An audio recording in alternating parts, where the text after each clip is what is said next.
Netflix está prestes a comprar a Warner Bros. Mas antes de você pensar que isso é só mais uma notícia de um negócio bilionário que não vai te afetar em nada, deixa eu te mostrar uma coisa. Olha só essas duas produções aqui comigo.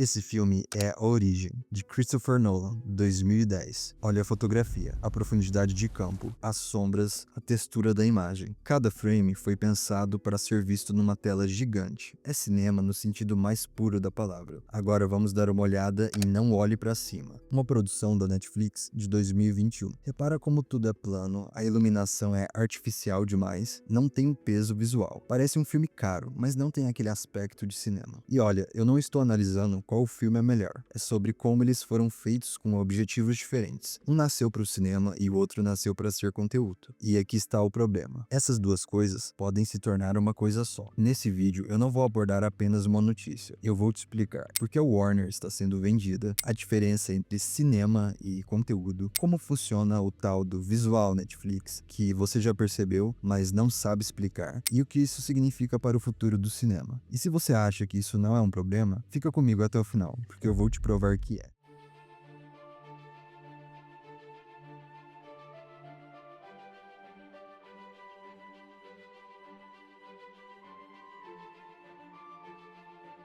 Mas antes de entrar no que pode acontecer, a gente precisa primeiro responder uma pergunta que não sai da minha cabeça. Como é que um estúdio que literalmente produziu Harry Potter, O Senhor dos Anéis, Batman, está quebrado? Isso não faz sentido nenhum. A Warner Bros. Continua arrebentando nas bilheterias. Os filmes deles faturaram bilhões. Então, o que houve? E aqui vai a real. A Warner Bros. Não falhou no cinema. O problema não começou nos filmes, começou numa reunião corporativa completamente maluca. Bom, vamos voltar lá para 2018. A AT&T, sim, aquela companhia de telefonia, acordou um belo dia e decidiu: sabe de uma coisa? Eu quero um pedaço de Hollywood. E aí eles compraram Warner por 85 bilhões de dólares. Mudaram o nome para Warner Media e o plano era óbvio: dominar o streaming, brigar de igual para igual com a Disney Plus e a Netflix. Então lançaram o HBO Max. Deu muito errado. Quem imaginaria que uma empresa de telefones não saberia administrar um estúdio de cinema? A AT&T perdeu bilhões. E aí eles desistiram e fundiram a Warner com outra empresa, a Discovery. Sabe aquela dona de Largados e Pelados, Animal Planet, a prova de tudo? A fusão criou a Warner Bros. Discovery, e o David Zaslav, que comandava a Discovery, era o CEO de tudo. Daí eles acharam que iriam competir de verdade com a Disney Plus e a Netflix. Porém tem um detalhe: 55 bilhões de dólares em dívidas. Zaslav entrou em desespero total e começou a tomar umas decisões completamente bizarras, tentando salvar a empresa desse buraco. Ele cancelou filmes prontos, tipo completamente finalizados e prontos para serem lançados. Batgirl, 90 bilhões de dólares, filmado, editado e concluído, foi cancelado. Coyote vs Acme, filme dos Looney Tunes, pronto e cancelado. É por isso que a Warner Bros. Está à venda agora. Não porque o cinema falhou, mas porque ela virou refém de uma bagunça corporativa criada por gente que realmente não entende de cinema. Então, ok, a Warner está desesperada, mas a Netflix não foi a primeira a tentar comprar, viu? Dave Ellison, CEO da Paramount, queria muito fechar esse negócio. O cara passou 12 semanas correndo atrás, fez propostas atrás de propostas. Ele até mesmo foi na casa do Zaslav várias vezes. Quando o processo de licitação estava quase acabando, a Paramount entrou com uma proposta final: 77,9 bilhões de dólares, e ainda ofereceu para o Zaslav ser co-CEO da empresa combinada. Ellison até mandou uma mensagem para ele: seria a honra da minha vida ser seu parceiro. Cara, isso até pareceu um pedido de casamento. Mas qual foi a resposta? Ele deixou ele no vácuo, nem sequer respondeu a mensagem. Mas por quê? Porque a Netflix chegou e a diretoria da Warner pirou. A Netflix ofereceu 72 bilhões, que vão se tornar 82 bilhões se você contar as dívidas que eles vão assumir também. Mas por que isso importa tanto assim? Porque essa compra é diferente de qualquer outra fusão que a gente vê por aí. Porque não é só sobre dinheiro, é sobre como as coisas são pensadas. Tem uma diferença enorme entre cinema e conteúdo. Cinema é um evento, é uma experiência, é um risco criativo, é aquela coisa que você sente que precisa ver numa tela grande com outras pessoas numa sala escura. Conteúdo é Netflix. É aquilo feito para te manter logado na plataforma, para você assistir enquanto mexe no celular, algo confortável e seguro. E quando tudo vira conteúdo, nada mais precisa ser marcante. A Netflix não faz filmes para ser lembrados daqui 20 anos. Ela faz filmes para você assistir, se entreter e partir para o próximo. É tipo um fast food do audiovisual. É uma produção em massa. E a questão da Netflix comprar a Warner não é sobre o catálogo, mas a questão real é como é que os filmes vão ser feitos daqui para frente. E é aqui que a coisa começa a piorar. Porque tem algo que todo mundo que assiste Netflix já percebeu, mesmo sem dizer exatamente o que é. É o tal do visual Netflix. Você sabe do que eu tô falando. Você abre uma produção original da Netflix e alguma coisa parece estranha. Não é ruim necessariamente, mas é reconhecível de longe. Você olha e fala, ah, isso é Netflix. Eu lembro de assistir Wandinha e não conseguir focar direito na história, porque eu só pensava, como que isso parece tão artificial? Então vamos destrinchar o que é esse visual. Primeiramente, a iluminação é super plana. Tudo é visível, não tem sombra, não tem contraste de verdade. Os rostos são tão iluminados que parecem fakes, como se um holofote tivesse grudado na cara dos atores. Outra coisa é a saturação esquisita. Tudo é escuro, mas também é saturado demais ao mesmo tempo. Parece que alguém mexeu nos ajustes e esqueceu de voltar. Outra coisa é o figurino, que parece mais uma fantasia. Não parecem roupas de verdade e não traz aquela profundidade. Parece uma fantasia mesmo. E também tem os ângulos de câmera que são sempre iguais. Não importa se é um filme de terror,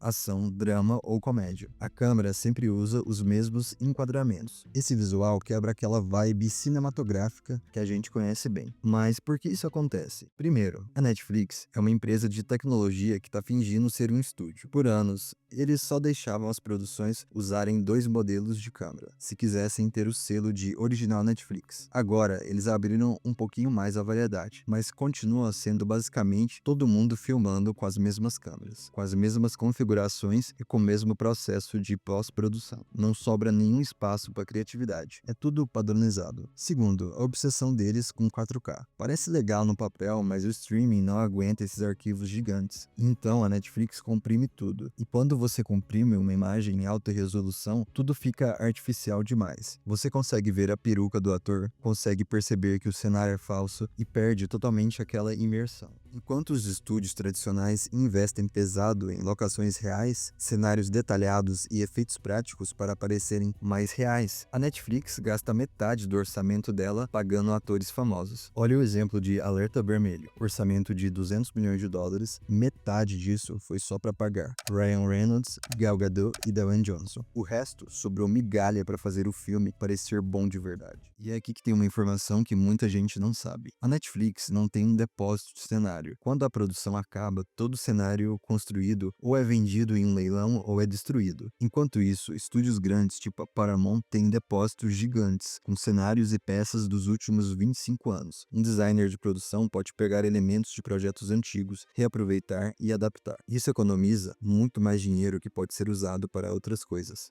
E tem mais, os roteiros também são padronizados. A Netflix usa dados para saber exatamente o que funciona. Eles analisam em que segundo as pessoas pausam, pulam e desistem de assistir. E aí aplicam essas informações nos próximos roteiros. O resultado? Histórias que seguem fórmulas, diálogos explicativos demais, pouco silêncio e pouco espaço para respirar. Tudo mastigado para o espectador. Essa produção em massa também é aplicada à narrativa. E agora imagina esse sistema todo sendo aplicado na Warner Bros. E a gente sabe que isso vai acontecer porque o próprio CEO da Netflix já deixou bem claro qual é a visão deles. Ted Sarandos disse literalmente o seguinte, abre aspas, a ideia de dirigir até o cinema, sentar numa sala escura com estranhos, isso não é mais como as pessoas querem ver um filme, fecha as aspas. Ele acha que cinema é um conceito ultrapassado, coisa antiga. Ele disse que Barbie e Oppenheimer, 2 filmes que faturaram bilhões nas bilheterias, teriam tido o mesmo sucesso de audiência na Netflix, sendo que boa parte do sucesso de bilheteria desses filmes veio justamente do fato que isso se tornou um grande fenômeno cultural, Barbenheimer. As pessoas foram vestidas a caráter nos cinemas, e eu me incluo aqui. Assistiram os 2 filmes no mesmo dia. Foi uma experiência coletiva gigante. Isso não acontece quando você tá largado no sofá, rolando o feed do Instagram enquanto o filme passa de fundo. Olha, eu amo streaming. Eu assisto Netflix quase sempre. Eu não sou contra a tecnologia, contra a praticidade, nada disso. Mas o streaming tinha que ser um complemento do cinema, não um substituto. Porque tem coisas que não foram feitas para caber numa tela pequena. O cinema é sobre um ritual, é sobre sair de casa, desligar o celular, sentar numa sala escura com um monte de gente que você não conhece, sentir a reação coletiva, rir junto, se assustar junto e chorar junto. E quando a Netflix transforma tudo isso em conteúdo, isso desaparece. Um filme que nasce para ser assistido no sofá não vai se tornar um evento. O cinema não morreu, mas ele está sendo empurrado cada vez mais para fora de cena. E se a gente não prestar atenção nisso agora, ele vai sumir de vez. Então, enquanto ainda dá tempo, vá ao cinema. Deixa aqui embaixo, você acha que a Netflix vai mesmo comprar a Warner? Obrigado por ter ficado comigo até aqui. E a gente se vê no próximo vídeo.